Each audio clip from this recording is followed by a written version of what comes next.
Three खुल जा SIM SIM. देखो की भाप सरिए नी এই দেখো আমার চিলি চিকেন ডান। এইবার সুন্দর করে এতে সাজিয়ে আমি পরিবেশন করে দেব।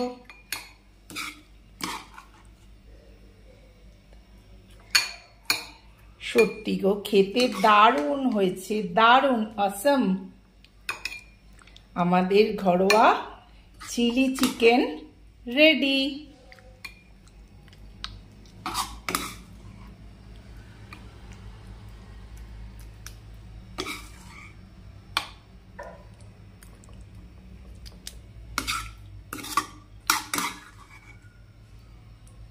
অলওয়েজ তোমরা গোলমরিচটা কিন্তু একটু বেশি দেবে। তো চলো বন্ধুরা, আমার chilli chicken ready.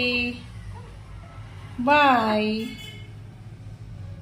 Good morning বন্ধুরা, শুভ সকাল। আমি কাবেরী। দেখো কি সুন্দর, এটা আমি ফোনে না তুলে পারলাম না, তোমাদেরও দেখাবো, আমিও রাখবো। জাস্ট সূর্যটা বেরোচ্ছে, অদ্ভুত লাগছে আকাশটা গো, তাই তোমাদের ক্যাপচার করে দেখাচ্ছি। কি সুন্দর না? একটুখানি সামনে আনছি, দাঁড়াও, দেখো অদ্ভুত লাগছে না?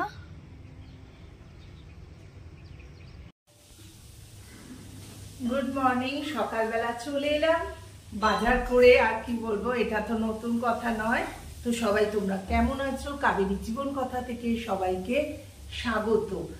আজ সকালবেলা উঠে তাড়াতাড়ি করে আগে প্ল্যান করে রেখেছিলাম, আমরা একটু প্ল্যান করে চলি, কারণ দীপঙ্করের টাইম বেরিয়ে যাওয়া 9:15। আমি বললাম হ্যাঁ গো একটু সবজি আনবো। তা ঠিক আছে, তুমি গাড়ি করে আমার যাওয়ার পথে ছেড়ে দিও, তারপর তুমি চলে যাও, আমি নিয়ে চলে আসবো। না না, আমিও কিছু স্মার্ট বাজারে কেনা আছে, তুমি সবজি নাও। তো স্মার্ট বাজার চলে গেল, পাশেই একদম। আমার একদম তাড়াতাড়ি সবজি নেওয়া হয়ে গেছে।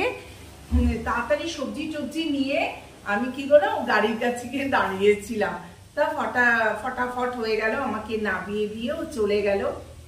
এই হলো সকালের আমার কাজ। ব্রেকফাস্ট বানিয়ে সবকিছু করে আমি টাইম টু টাইম সব কাজ শেষ করে নিলাম। এবার হচ্ছে যে কাজটার জন্য আমি রেডি হয়েছি তোমাদের দেখাচ্ছি। রোজই তো চিকেন খাই, চিকেন তো একদম আমি খুব একটা এখন ভালোবাসি না। চিকেনের আলাদা আলাদা প্রোডাক্ট রোজ রোজ করা তো সম্ভব নয়, সেই জন্য ওই চিকেনের ঝোল, নালে চিকেন কষা, এই তো চিকেনের স্টু, এই খেয়ে খেয়ে একদম ভালো লাগে না। তাই জন্য একটুখানি চিকেন ছিল, তা হঠাৎ মনে হলো আজকে আমি একটু চিকেনে একটু চিলি চিকেন করে নিই, তাহলে সেটা একটু খেতেও ভালো লাগবে। আমার তো অবশ্যই আমার জন্য বেশি করা, দীপঙ্করও ভালোবাসে। তো চলো আমি তোমাদের দেখাই আজকে আমি চিলি চিকেন কি করে বানাবো। তার আগে আমি কি কি উপকরণ দিয়ে ওকে ম্যারিনেট করে রাখি সেইটা তোমাদের কাছে আজকে প্রথম আমি দেখাচ্ছি। দেখো বন্ধুরা, ভালো করে চিকেনটাকে আমি ধুয়ে নিলাম। এবার ম্যারিনেশনের জন্য কি কি দেবো তোমাদের দেখাচ্ছি। গোলমরিচ দিয়েছি, তারপরে জিঞ্জার গার্লিক পেস্ট তোমাদের দেবো। দাঁড়াও,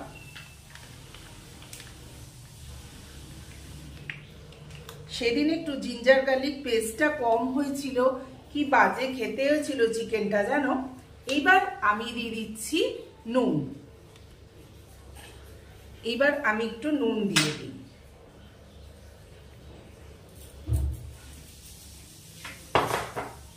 তারপরে দিচ্ছি আমি একটু চিনি, অল্প একটু চিনি দিয়ে দিই, ভালো লাগে খেতে।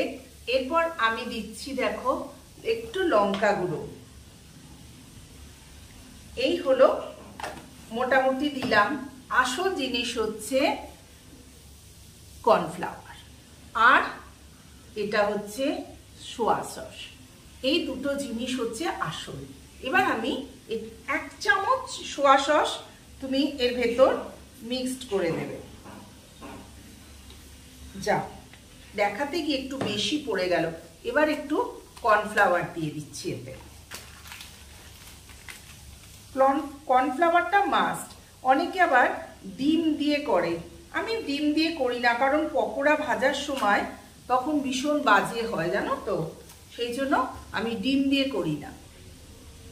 আর একটা রিকোয়েস্ট বন্ধুরা, প্লিজ প্লিজ কমেন্ট করো, খারাপ কি ভালো একই কথা বলে যাই। Do like, share and subscribe my channel, এটা তো বলি, তার সাথে সাথে আরেকটা কথাও বলছি, প্লিজ প্লিজ বন্ধুরা কমেন্ট করো যে তোমরা আরো কি দেখতে চাও, আরো কিসে ভালো হয়। তোমরা যত আমাকে জানাবে তত আমার ভালো লাগবে। মেসেঞ্জারে নয়, ইউটিউবে গিয়ে তোমরা এই ব্লগটা দেখার পর ওখানে কমেন্ট করো, তাতে আমার বেশি ভালো লাগে। ঠিক আছে, চলো এরপর আমি তোমাদের দেখাচ্ছি নেক্সট স্টেপ কেয়া থেকে তোমাদের দেখাচ্ছি। আমি চিকেনটাকে এইভাবে ম্যারিনেট করে 2-3 ঘন্টা রেখে দিচ্ছি। বন্ধুরা 3 ঘন্টা ম্যারিনেট করে রাখার পর আর একটু দেখলাম কর্নফ্লাওয়ার দিতে হবে, তাই একটু কর্নফ্লাওয়ার দিয়ে নিলাম। আনাজ কেটে রাখলাম, আনাজ কাটা শেষ। বাঁধাকপির তরকারি আর চিলি চিকেন আজকে আমার মেনু। কি কালারফুল লাগছে না গো, নিজেই দেখতে এত ভালো লাগছে। এবার ভাজা হয়ে গেল, লাল লাল করে তুলে নিলাম। দেখবে খুব পুড়েও না যায়, খুব শক্ত না হয়। তারপর সব সবজিগুলো এখানে দিয়ে দিলাম। এবার এর ভেতর সব কিছু দিয়ে দিলাম, যেমন দেখো আমি তুলে দেখাচ্ছি। লঙ্কা ছিঁড়ে দিলাম, পেঁয়াজ, একটু টমেটো দিলাম, ক্যাপসিকাম। এবার আদা রসুন বাটা দেবো, নুন মিষ্টি যা তুমি, গোলমরিচ গুঁড়ো যা তুমি ওখানে মাখিয়েছিলে সেই উপকরণটা আবার একটু একটু করে এতে দিতে হবে। লাস্টে কর্নফ্লাওয়ার দিয়ে একটু সোয়া সস, একটু টমেটো সস দিয়ে তোমরা নামিয়ে নেবে। দেখো একটু কাঁচা কাঁচা রাখবে। এইবার আমি সব কিছু জিনিস ফটাফট অ্যাড করে দিই। হ্যাঁ বন্ধুরা, আমি কিন্তু এতে অলিভ অয়েল ইউজ করেছি। তোমাদের যাদের সাদা তেল থাকবে সাদা তেল ইউজ করবে, একদম কিন্তু সর্ষের তেলে করো না। বন্ধুরা দেখো আমার সবজিগুলো নাড়াচাড়া হয়ে যাওয়ার পর আমি কেটে মাংসগুলো, ভেজে রাখা মাংসগুলোকে অ্যাড করে দিয়েছি। একটু নাড়াচাড়া করে নিয়ে মিশিয়ে নেওয়ার পর এতে তারপর সস অ্যাড করব। রেডি হয়ে গেল আমার চিলি চিকেন। একটুখানি কর্নফ্লাওয়ার দিয়েছি, কারণ একটু মানে কি বলবো, ঠিক আসার থিকনেসের জন্য একটু দিয়েছি। এবার চাপা দিয়ে একটুখানি স্ট্যান্ডিং টাইম দিলেই আমার চিলি চিকেন রেডি।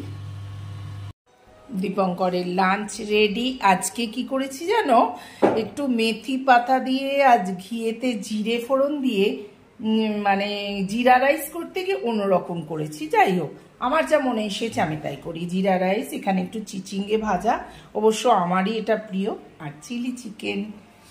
তো এই হচ্ছে আমাদের লাঞ্চ।